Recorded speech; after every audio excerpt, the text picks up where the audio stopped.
All right, Donna. So we are going to talk about something very personal, something recently achieved. Ah, Yes, it's a special day for you.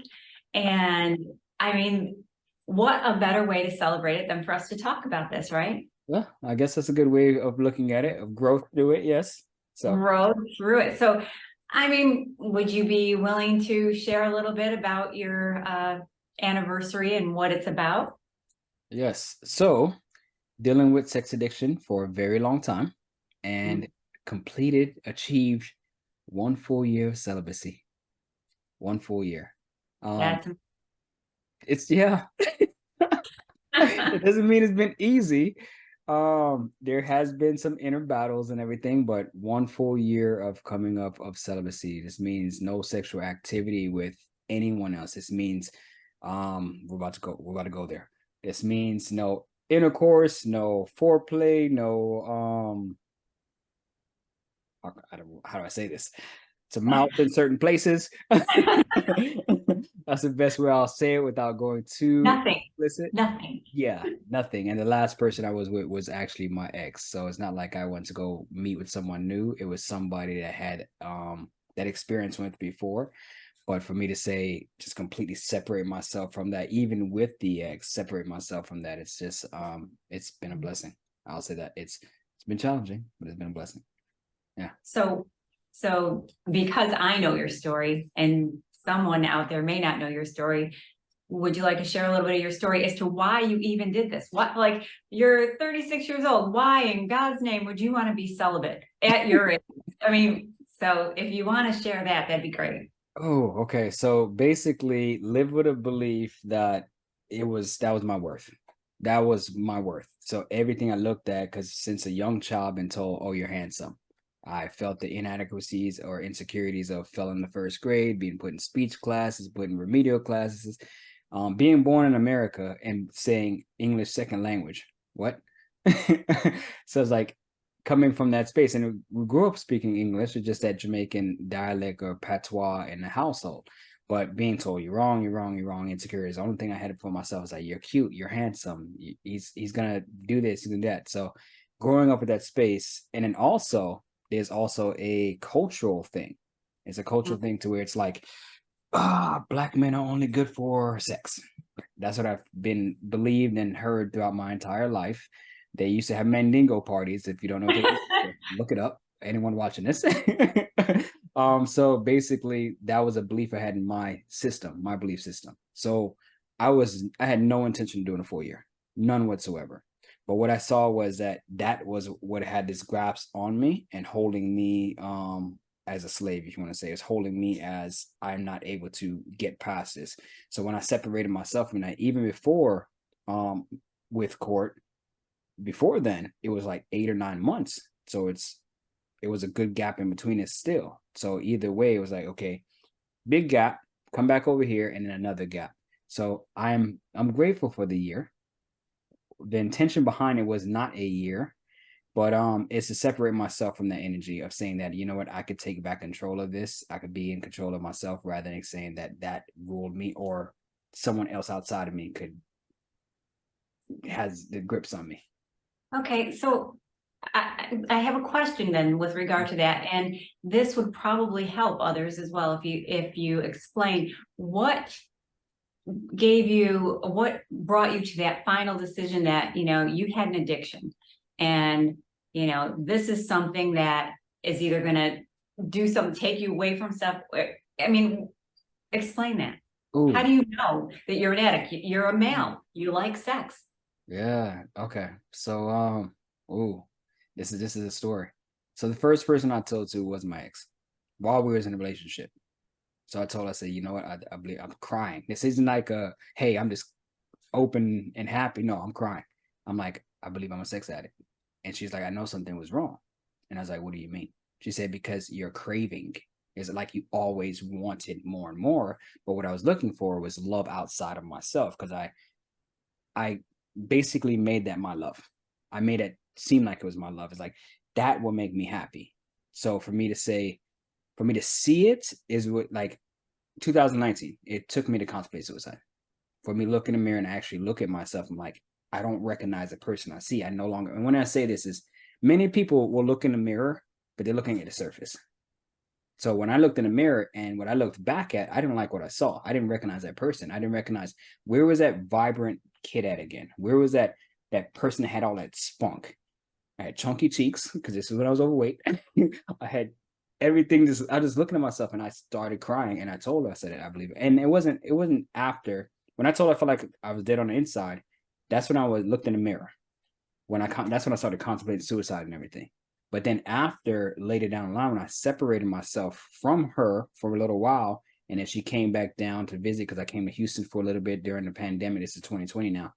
And when she came and I had time to myself, I separated myself from my family. I separated myself from friends. I separated myself from her. The only thing contact we had was phone call. And she came in town, and that's when I shared and say, I believe I'm a sex addict. It literally took me to go within myself and separate myself from everybody else to see what the hell was going on. So yeah, Yeah. it wasn't easy. So it's not something that you're just saying, oh, okay, well, I like to have sex. I'm going from this person, because I mean, a lot of people don't even understand that you can be in a relationship and be a sex addict. You know, that it was it not fulfilling? Was it like a hole in the bucket that, you know, it never was filled? Yeah. Yeah. It was always that. It was never enough. It's like, okay, what's next? What's the next? Because think about it. Whenever someone has a high, they want to find out what's the next big high. Because you always got to compete. You got to beat this last high. So it's like, okay, what's next? What we're gonna do next? What we're gonna try next? What's happening? Where's going? So it's like getting out of control to where it wanted to go other deeper. And I'm like, whoa, what's going on? So I was living in a space to where my mind was there, and it was easy to receive that if I wanted it. That was the issue, because it's like, it's easy to receive that. Why? Your looks. If I was told that all my life, it's like, okay, well, if everyone's outside of me telling me I look good, not me telling myself I look good, what can I get? It's physical, it's a surface. So yeah, it was like filling a bucket that had a hole in it. Yeah. That's crazy. So you came to this realization and distanced yourself and started going like introspective, and the intention behind, and I know you said you didn't have the intention to go a year, but it ended up being a year. And as the year progressed, did you have an intention behind going the year? Yeah. Yeah. I think around the 8-month mark, I was like, I was sitting at dinner with like my family. I was like, hey, everybody, it's been 8 months and your boy had been out here in the streets. And they were like, oh, okay. Yeah. That's the thread. Yeah, exactly. Yeah, that's right. Yeah. So I was sitting there, and it was because sometimes our accomplishments doesn't mean anything to anyone else. And I'm like, this is big for me. And like, this is from like I was 10, 11 years old. It's like, I want you to understand, like, this is huge. Like, I haven't had this gap or that long. Well, I have before, again with court, but it's like, because I think, you know what? I probably correlated to and realized that time between the last time Court and I had, and then we did it again. We did it again. It was like 8, 9 months. So when I reached that next 8, 9 months, I'm like, okay, I think at that point it hit, said, let's see if we could go even further. I think then my intention hit to, let's go for a year. So yeah. Okay. So any kind of like surprises or things that popped up that you didn't expect to feel or happen, or, you know, was it difficult? Did you find yourself struggling? Did you find yourself, I mean, was it easy for you? I mean, you know. No, no, it wasn't easy. There were people who were tempted. I know one struggle that I had was making female friends. And why I say this is because when I started making female friends, my mind is saying, keep them in that position. Like right there, keep them a distance away. Do not put yourself, what I had to tell myself is, do not put yourself in a predicament or any circumstance to where you're alone with this person in a private space, because you know that person or we were like, hey, that chemistry is there. So I had a friend, and we'll go grab some stuff to eat here and there and everything. After that, it would like go for a walk, whatever. This person invited me to their house, and they invited me several times to their house. And like the third time or the fourth time, she said, I keep inviting you to my house, but it's like you're not catching a hint. And I'm like, no, I caught the hint. I caught the hint before the first one you sent me. I just wasn't picking up. She's like, well, how come you don't want to come over? I said, what did I tell you was my distraction? And she said, oh, yeah, sex. Well, I don't want to. And this is her words, quote unquote. I don't want to be anyone's distraction. And that's how she took it. And she took it as a rejection. So, she took it as a rejection rather than saying, hey, I'm choosing me. I told you what my issue was. And yet, when I choose a boundary and I set a boundary, I'm respecting it. And when you got upset about me respecting my boundary, I knew you didn't respect my boundary. And I knew that your intentions were something else. So during this process, it's literally me telling myself, do not put yourself in a predicament where someone else or you are going to be with someone else at their private home. Do not invite anybody over. Do not do anything that's going to give that leeway to say, hey, we're here. Don't do that. So that was one of the biggest things I had to tell myself. And I tell you the most challenging. It's challenging. Yeah, this was challenging to me. And it's challenging because it still like messes with my mind. It messes with my mind because it was easier when I was in my addictive behavior, when I was unconscious and not seeing what I was doing and all this other stuff. It was easier talking to women. And I don't mean like right now it's like, oh, I can't talk to women. No, it's easier talking to women. And I say that because now when I'm talking to women on a healthier path, oh, they don't want the healthy version of me. Majority of them want the trauma version of me. And they wanted a person who was willing to drop his pants because that's an attachment, especially in some cultures. That's an attachment. Whenever you get that person and you could grasp them they know they could keep you with that energy. And my thing is like, I don't want to give my energy away to anyone unless it's going to be me. If it's my energy, I don't want to give it because I've been losing it. And fortunately, my mother was the first person to give me a condom. So there's no little Simeons running around. So fortunately, there's that case. But that's probably the most challenging thing for me to still be in my mind is that it's more challenging of women that say they want somebody that's good or somebody that say they want something healthy. But yet when I was being that other person, that's who they truly wanted. And that's who I see right now. Okay, so today is like the anniversary date. It is a year. Mm-hmm. Are you feeling like you can trust yourself more? Like if you go out there, how are you feeling about approaching women now? Can you go to somebody's house and just watch a movie and leave and go home? I mean, how are you feeling about all this now? Are you have more trust in yourself? I have more trust in myself. Do I trust the other person? But it takes two to tango. You're right. You're absolutely right. But yeah, do I trust myself more in saying, can I go to someone's house to watch a movie and hang out and just chill out? Absolutely. But I would want to make sure that intention is set prior to, not just to myself. I want to make sure and communicate that with that other person before I go to the house. Because yeah. That's all I'll say. But yes, I could trust myself more. Back in the day, I absolutely know. I can know when, just like people, they know when someone's flirting with them. A lot of people say, oh, I don't know they're flirting. It's like, you do. Mm-hmm. So you know whenever something is about to occur, because you can feel that chemistry happening, you can feel that energy's happening, you can feel that person just feeling you or whatever. You know something's about to occur. So it's like, I don't want to put myself in that predicament as of right now.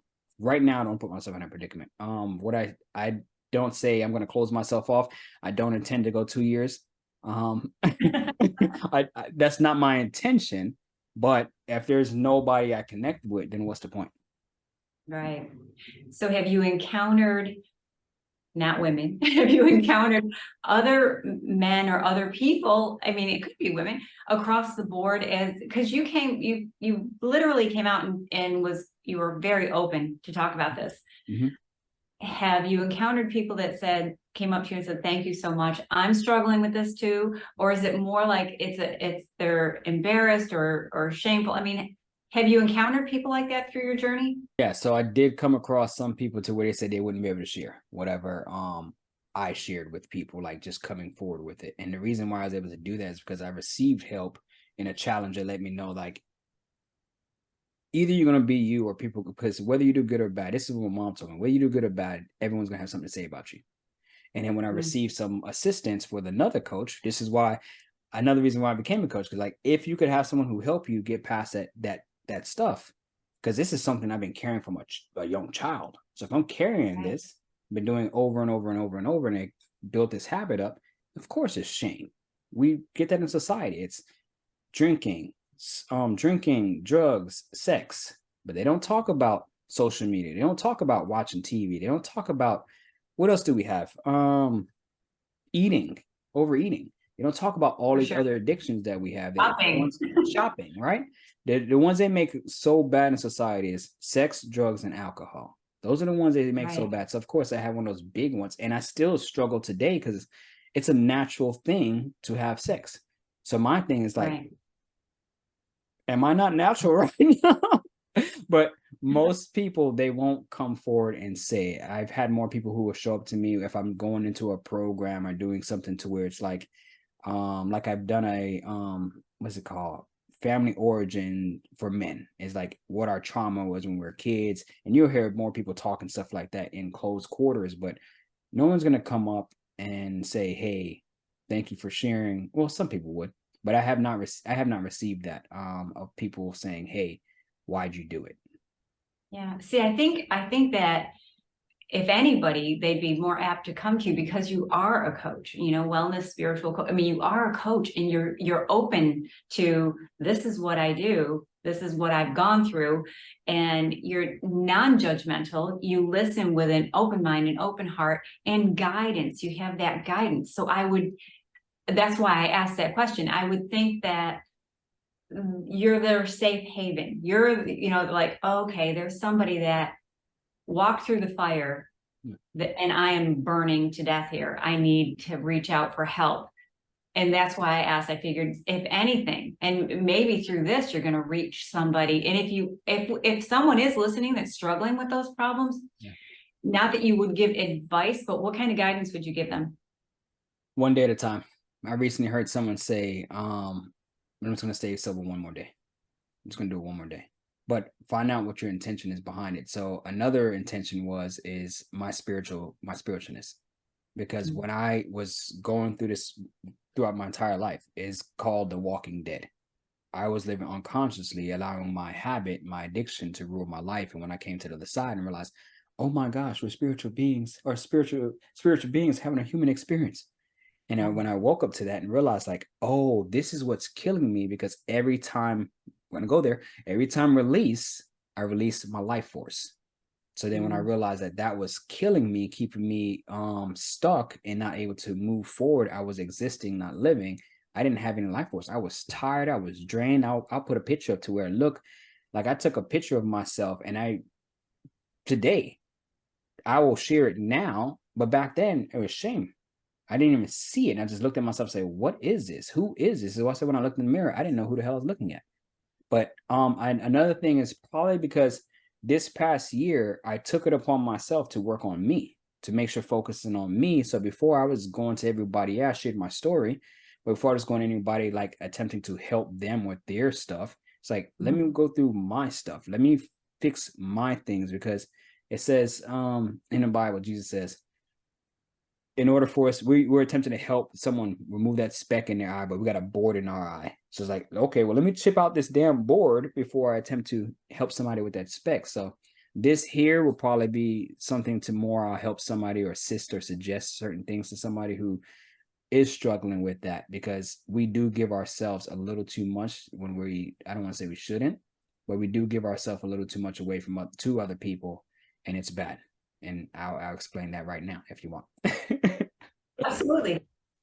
Okay, so in a spiritual sense, here we go. Women, I'm going to look at the camera now instead of looking at women, you allow men to enter your universe. What happens is you also take on their trauma. You also take on their demons. So if you're going with somebody and they got a whole bunch of anger, they got a whole bunch of frustration, they got a whole bunch of stuff going on, you take on that energy. But now you allow it within you, because sometimes you could walk in a room and you could feel someone's energy like, oh my gosh, it just feels dark. You allowed it within you. Men, you continue going around and going with this woman, that woman, this woman, that woman, releasing your life force, hopefully in a condom, hopefully. But you are grasping onto that person's energy. And sometimes whenever you go through that space, you will have somebody, it's like This is why they call cord cutting. You will have somebody's spiritual energy attached to you. Even when you leave that room, it's like this. And what happens, you leave that space and your mind goes back to that person, whether you're a man or woman, your mind goes back to that person while you're supposedly at work, where you're supposedly, if you have kids, supposedly with your family, supposedly whatever, your mind is caught with that person, just like this. And you're not truly living in the now, you're only existing, but you have someone else, that the more partners you have are attached to you. It's like a pin cushion. So your spiritual energy is being pulled from you outside of oneself, so you're not coming back to a whole. So I look like I froze. Oh, you're there. I look like you froze like complete. You were still. So what happens when we take back our life force, not take back, when you regain your life force, you don't continue pouring it out there. And ladies, Right. you don't continue allowing men to enter your universe. You are able to look within and bring yourself back to whole rather than separating yourself out. Because the more that you do that, you split yourself. You're taking everyone's energy, and it's like having ropes tied all over you, and you having cars driving all different directions. Everything's going outwards, nothing's going in. And it says, he or she who does not go within shall go without. So that's the difference. So my whole purpose in this is to bring it within, focus on me, build me, love me.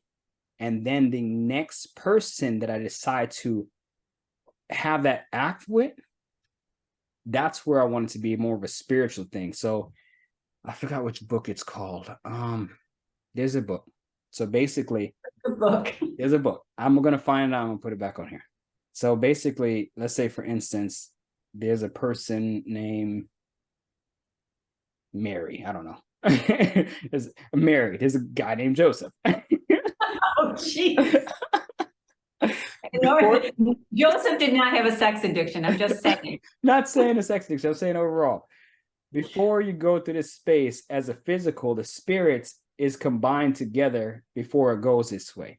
So before the interaction happens, the spirit actually comes together and binds as one before the bodies come together. That's what I'm talking about, that chemical, that magnetism that draws that person in. It draws them just like this. So that spirit happens first. So what happens is, if you continue doing that over and over and over, you're leaving some of that spirit with that person. You separate yourself.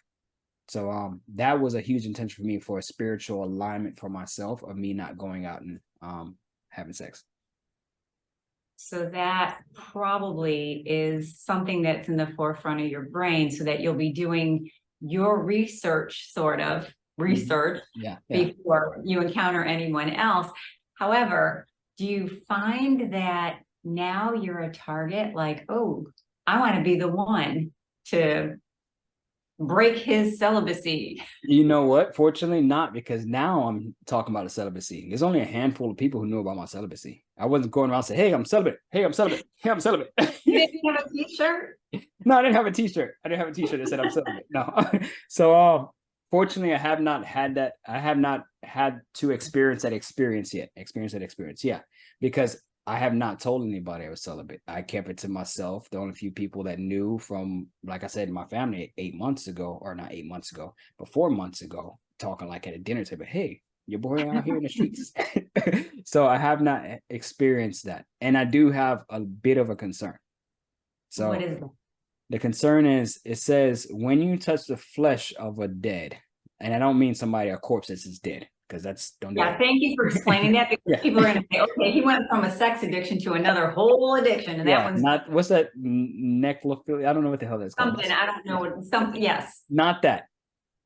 When I was unconscious, not that. When I was unconscious, your spirit was my spirit is asleep. It's slumbering, right? This is why they call it sleeping or the walking dead.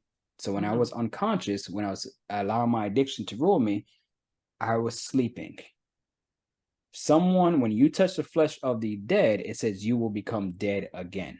So in other words, if you are not on your wellness journey, it ain't gonna happen. And if I notice, I start looking at women that I know they're not on their spiritual journey, I know that's Davis. That's the other version of me. That's the other side. It's like you're going back to the 3D, come back up here and notice that person is not good for you. You've been there before. You've done that before. It's just a different face, same person. Walk away. So my concern is not going back to that direction, because David still calls sometimes. David would people say, "Hey, look over there, look at that one over." It's like, no, stop it. So it's going back and having intercourse with somebody who is not really on a journey, not someone who is just doing it for manipulation or for their own stuff. That is one of my concerns, not touching the flesh of someone or interacting in that case with someone who is not on this journey. So that pretty much falls on you, because a lot of people don't know what they don't know. I mean, they don't know that they're not, I mean, they think they're doing it all for all the right reasons. Like whoever is attracted to you and wants you to come over tonight or whatever, they're not thinking I'm in spiritual alignment with Simeon. They're just thinking I am attracted to this guy, and I'd like to get together with him. Whatever happens, happens, So it's actually on you to kind of figure out who's what and what their intention is. Do you have a game plan? So I have noticed, I've gone to the gym recently, getting myself right. I have noticed some people look, and what I did was I completely block it out. I'm in the gym by myself. Sometimes when I notice it, I'll close my eyes. I'm like, let's do this reps, mind your business. Your eyes have nothing to do with over there. Bring it back over here. So I just tell myself, bring myself back here. I think currently right now, I'm still kind of closed off to the idea, because it's here today. It's like, I'm here today. I wanted to make sure I get to this point. 2 days ago, I received text messages wanting someone to come over there. I didn't even respond. It's like, I respond today saying, hey, I needed my time to myself. I'm not in the space of me coming to anybody's place. So, but I think I've been me myself. I've been blocking it out. Yeah. Although it's been people coming attempting, I've been blocking it out myself, because I'm like, this is what my intention is for me.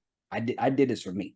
I didn't do it for anyone else. So forgive me. This was a selfless act, because I wanted to make sure that I was in control of this.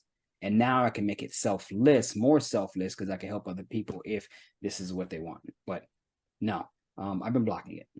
Yeah. Well, and you just hit it on, well, you just made your point where I'm sorry, it just goes there sometimes. I don't know. But when you said, if people want help, now you're putting it out there that, you're there for them. Is it that blatant? Like, sometimes an alcoholic is in denial, doesn't think he's an alcoholic. Same with drugs, same with sex. I mean, do you think, I'm not a sex addict, I just watch porn occasionally, or not occasionally, but occasionally in their mind, but more often. I mean, there's different types of sex addiction, right? Yeah, absolutely. So do they know, or they don't know? So mine was sex love addiction. And what was that? It's like, someone would tell you something nice, and so you're like, oh, she likes me. And the mind starts creating like, oh, this is gonna be my girlfriend. We're gonna make it out. We're gonna work out together and all this other stuff. And then, because let's say, for instance, it does happen like that, you get with this person and everything, your mind's still not fixed. So guess what you start thinking about? You have that person, but that addicted mindset is like, well, I'm gonna fantasize about this next thing. Are you still okay? I'm gonna fantasize about the next thing. I'm gonna fantasize about the next person. So then your mind starts wandering over there. So no, it is a thing. It is absolutely a thing. But that's what is so challenging about a sex addiction. It's natural. So what is too much? At what point is saying that? So that's the question I battle with in myself. Is like, okay, what is too much? What's not? Because the last thing I think I told you this earlier, I do not want to go, if I decide to go have fun, that's what I'm calling it, adult fun. If I decide that, I don't want to have my mind afterwards like, oh, I feel bad. I'm a bad person for having sex, because that's natural. Now, if I sit there and say, oh, if I was an alcoholic, then I'm like, that'd be different, because that would rule my life. That's not natural. Having sex has been natural for so many years. So it's like, at what point do you say, what is my balance point? So that's even something today. Is like, what is my balance point? What am I allowed to do? So it's slippery slope, and it's all relative based on each individual, right? Yeah, absolutely. So if you know that you're like masturbating 10 times out of the day, 5 days out of the week. That's not normal. Yeah, what's up? That's 50 times in 1 week. You should probably just find some help because that means there is an issue. Because I used to put it this way, there's a lot of programming. There's been a lot of program. I told you earlier with the whole belief that black men only good for sex. The Mendigo parties. I lived in areas where there were women of other cultures, and that's how they looked at me as well. So guess what? My ego ran with that. But then Sure. the music we listened to, since my family was Jamaican, we had that Jamaican background. So the music that I was growing up to is like sex, sex, sex, sex. And I'm like wondering, like, well, why do I have this problem? You've been programmed for all these years. It's Sure. like your mind has been taken. Has been your normal. So this is why it's that way, and you're allowing it to continue. But now, when I notice that some of those music come, I can't even listen to it. I'm like, this is awful. It's like turn off because that's the challenging part. But if you grow up with it, you don't know. We don't, like you said, you don't know what you don't know. We all have addictions, all of us. We just sometimes we don't know what it is. We might call it a distraction. We might call it a habit. We all have them, and Yeah. sometimes we replace addictions with other addictions. Yeah. Yeah. Absolutely. Well, I know there's a lot of layers to a sex addiction. I know a lot of people that are addicted to being negative. I think it's about 98% of the world. Yeah. But even with Is there any point you want to drive home before we oh, I would say question yourself. What I mean by question yourself, just ask yourself. One of the questions that I was told to ask is best. I think I just broke my bracelet, so I'm kind of upset now. No, I'm upset, but Aw. it's like, oh man. I would say question yourself with saying like the best question I was told to ask myself every day is who am I? Because it's not about what we're doing. We're only gonna do who we are. That sounds awful. We're only gonna do as a person who we are. So if I say I'm a great guy, I'm a person who takes care of myself, I'm gonna do everything as I say who I am. If I say, oh, I'm a hot, sexy guy that just goes out there, it's like you're gonna do those things. You're gonna prove to yourself because if you ask who am I, that's your identity. All things you're doing, the best how do they say is that we're human beings, not human Are doing. you being? That's right. Who are you being? So I would say question yourself every day. Tell yourself, how can I be better? That's literally on one of my things I read is I want to be a better version of myself today than I was yesterday. That's all I compare myself to. And don't compare yourself to people. Don't do it. That's the worst thing you can do in this world. Yeah. So Well, I have to say, I mean, it's what I've been friends with you for 2 years now. yeah, 2 years. it's gone by. And Right? the growth that I have actually witnessed in you has been just incredible. You are an amazing person, and I know you would help anybody in this situation. And from your own experience, I mean, who better to help anybody? So, yeah, congratulations to you. I mean, that's truly a feat that a lot of people can't say that they would do. At 36, I don't think I would do this again.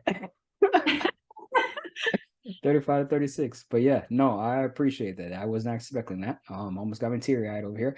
Oh, Oh, there's one more challenge I have. Here's one more challenge. uh-oh. Dun dun dun. Dun dun dun. Or it's Elliot say, well. The challenge is I don't know how to celebrate.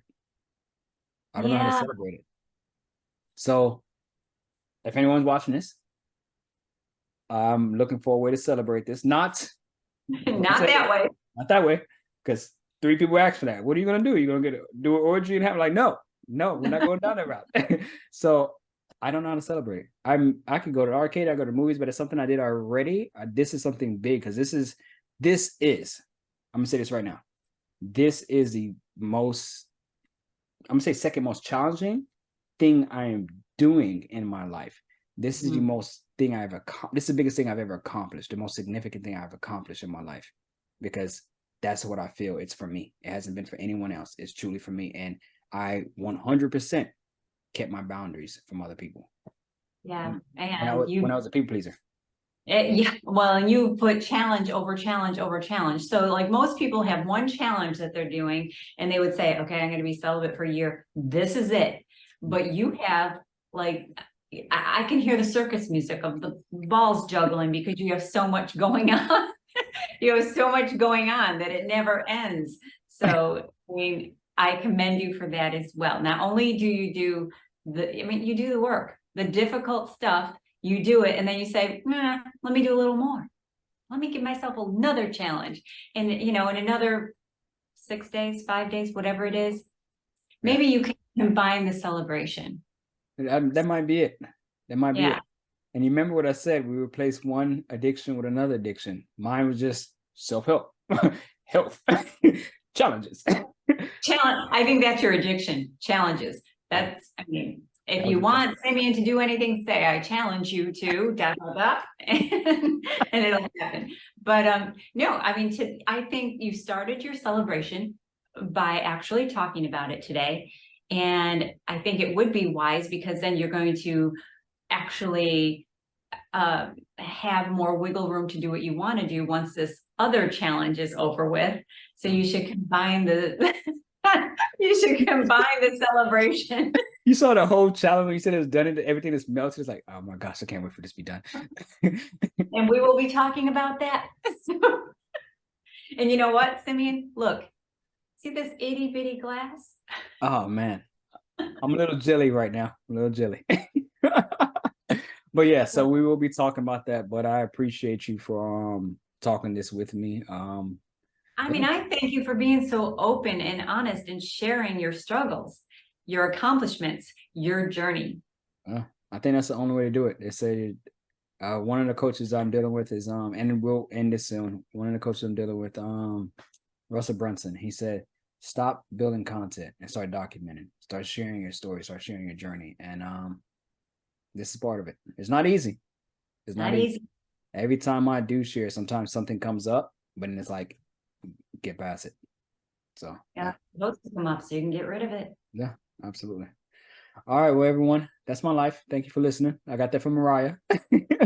But Donna, truly appreciate it. And we'll be chatting soon here in the next few days, basically on another accomplishment. Yeah. Yeah, that's how I feel. All right, everyone. Have a good one.